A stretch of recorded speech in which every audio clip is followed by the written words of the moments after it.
Hello and welcome back to Farawa.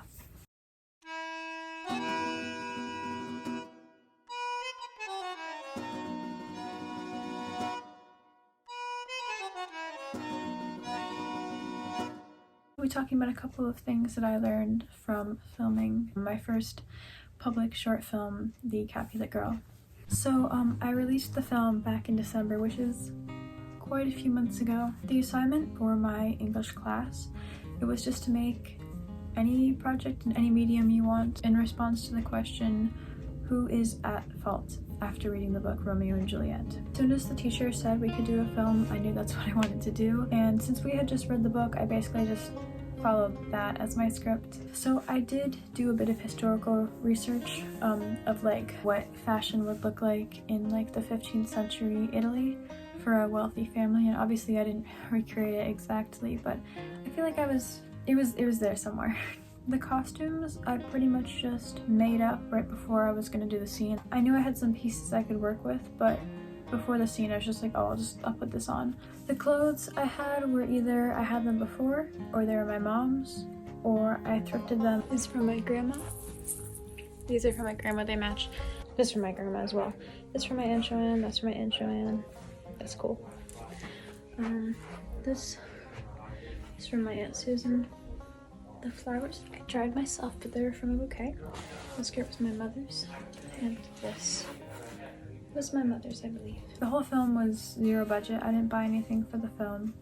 I filmed it all on our property. I put up 2 folding pieces of wood frames, like my closet doors, and I just covered them in fabric. That table I was sitting at is actually a chest that my grandpa made. Okay, I know the party scene looked pretty empty. I had the camera in front of me and kind of wobbled it around to make it look like I was dancing. If you're pretending somebody else is there, you should like pick a point, I don't know, to look at these nails that you could look at, and then it might look like there's somebody off screen. Try getting a tripod because that is very helpful. You can make one out of sticks. If you don't have a tripod and if you don't want to get one or make one, you can just, find stuff around, duct tape your camera to a tree. I've done that. So I have a tripod and it's supposed to go on the ground, but sometimes you could hold the legs and like have your arms down low, and it's kind of like you can pan around yourself to look like somebody else is filming. I think on some programs there's a feature where you can make it like handheld and it'll actually just shake the film a little bit for you. Normal films, you just have to film the scenes a couple of times to get different angles. You could set up multiple cameras and just film once, but I filmed a couple of times. Yes, there are a lot of retakes and stuff because I can't see myself in my camera, so I have to focus it, go back and check, focus it, film, and then check. So maybe bring a mirror so you can see behind your camera when you're setting it up. I mean, you are your own actor, so you can run on your own schedule. You do have to take on a bit more, and if you don't really want to act, you can just put music over it like I did a lot of it. There are a couple moments of it that, a couple bits of my acting that I'm like, but it's out there, so whatever. Take whatever time you can. When I got home from school, I think one day it was snowing, and I needed to film my final scene in the Capulet tomb. Obviously it wasn't a tomb, it was outside because I don't have a tomb. And I think that is one of my favorite things about the film, that it was just snowing in that scene, and I feel like that made it more surreal. If you feel you can do stuff later, then just go. It could help to, just like write down any shot ideas that you have, like little frames. Use lighting to your advantage. If you have a messy scene, or like I filmed the bedroom in my bedroom because I don't have a medieval Italian bedroom just lying around. That would be cool though. So you just bring the value and the exposure down in the background, and you can make it like that. Just work with lighting if you can't really. If you have a limited set, then work with lighting and close-up angles. Use whatever program is available to you. If you need to film on your phone, film on your phone. I'm filming on my phone right now. I did filmed on a real camera, but I wouldn't say that's necessarily better. Just use what works for you. Use whatever editing program you have. Like I used iMovie. It's free on a Mac. When you buy the Mac, you get iMovie. and that's what I've been using. I'm learning some new programs. They're a little difficult, but iMovie works really well, and I just use that. For music, go to YouTube Free Sounds. They literally have like thousands of free sounds you can use. It is a little limited, and you might not find exactly what you're looking for, but like I found that one piece of Italian music because it is set in Italy, and I know I gave my character a British accent.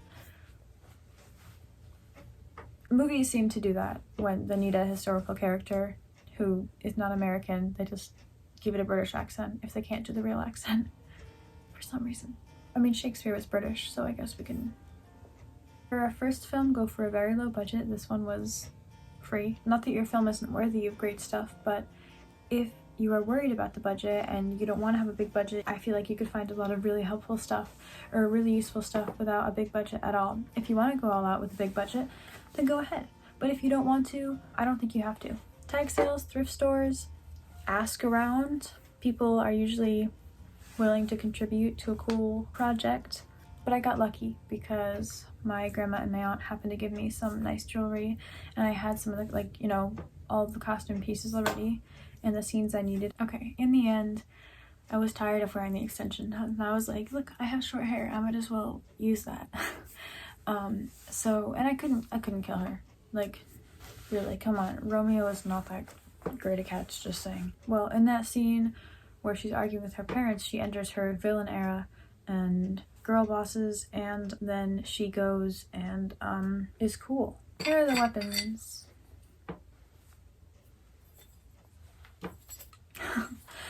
Yeah. Finally, it is your project and you're an artist.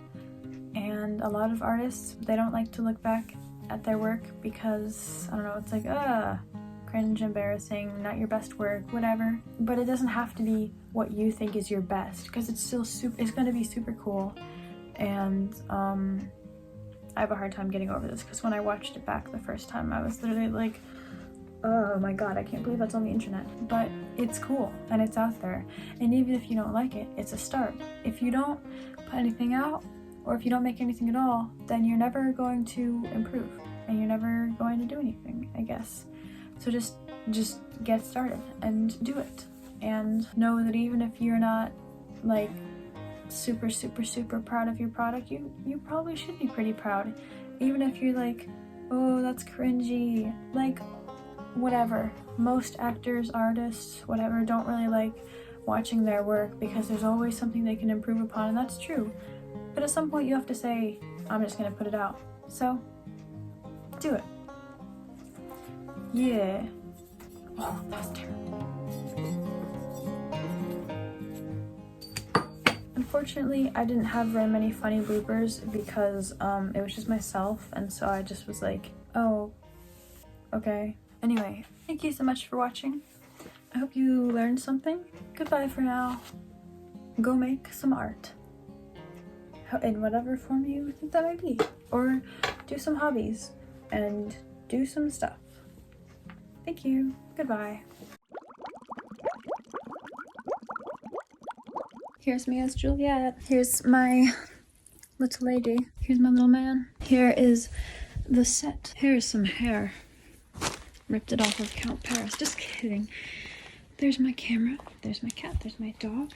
Here's the cider, which I believe that has been drinking because she was licking her little whiskers, jumping off the table, but that's fine. I'll still drink it. Oh, I need matches. This is my dog, as I already introduced, and this is my cat, and she likes chicken, but she's really stubborn and sassy, so she's trying to pretend that she doesn't actually depend on me when her entire life does, so.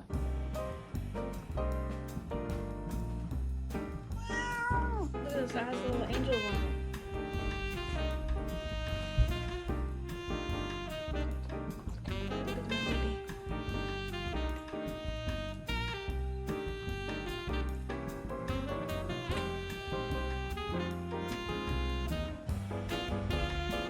So I just finished filming a scene somewhere, and it's the second scene that I've shot. Anyway, this is the fit.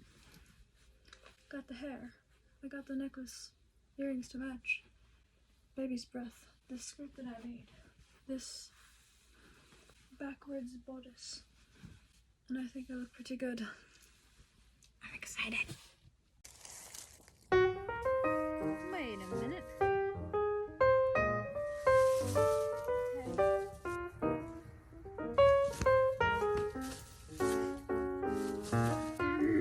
It's fine. This looks like the Capulets went to the dollar store to get a party. It's okay though. Like, I have other stuff like lanterns, like blue. Wow, that's a mushy. What is that? Oh, it's a stick. That's so cool. Anyway, I have these blue lanterns that would look really nice. I didn't really feel like setting them all up, and I didn't think I needed it. Only because I didn't think this would look so, like it does. Haha. I have some stuff down there in the woods already, so I can go get that. These are fine. Hey, why did I put this in the woods? It's cute. I wore these to my cousin's, to whoever he was, his wedding. And there was a knife dance, and that was pretty cool. I've been missing them. Oh man, you got bored of me already, didn't you? Looks like somebody toilet papered the Capulets trees. I'm gonna pretend that it looks better. And I'm sorry for the woods, for all of this not entertaining and not funny comedy that I'm doing right now. Okay, bye.